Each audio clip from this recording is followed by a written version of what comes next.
if you're a behavior therapist, is you break down the thing they're avoiding into smaller and smaller pieces until you find a piece that's small enough so they'll do it. And it doesn't really matter as long as they start it, then they can put the next piece on and the next piece. And what happens is they don't get less afraid exactly, they get braver.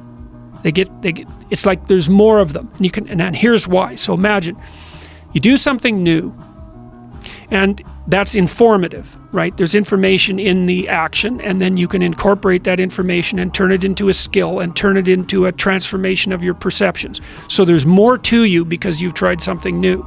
So that's one thing.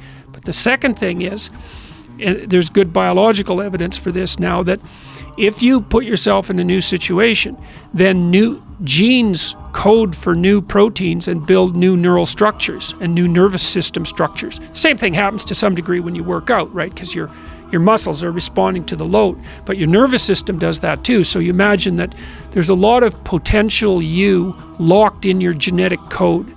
And then if you put yourself in a new situation, then the stress, that's the situational stress that's produced by that particular situation, unlocks those genes and then builds new parts of you. And so that's very cool, because who knows how much there is locked inside of you. Okay, so now here's the idea. So let's assume that scales as you take on heavier and heavier loads. That more and more of you get more and more informed because you're doing more and more difficult things, but more and more of you gets unlocked. And so then what that would imply is that if you got to the point where you could look at the darkest things, so that would be the abyss, right? That would be the deepest abyss. If you could look at the harshest things, like the most brutal parts of the suffering of the world and the malevolence of people and society, if you could look at that straight and directly, that would turn you on maximally. And so that's the idea of rescuing your father, because imagine that you're like the potential composite of all the ancestral wisdom that's locked inside of you biologically. But that's not going to come out at all unless you stress yourself, unless you challenge yourself.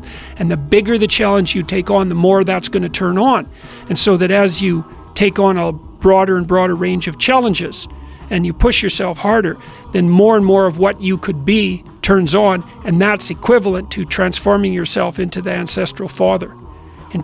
Because you're like what would you call it? You're the consequence of all these living beings that have come before you, and that's all part of your biological potentiality. And then if you can push yourself, then all of that clicks on, and that turns you into who you could be. That's the re-representation of that positive ancestral father. So that's why you rescue your father from the belly of the beast.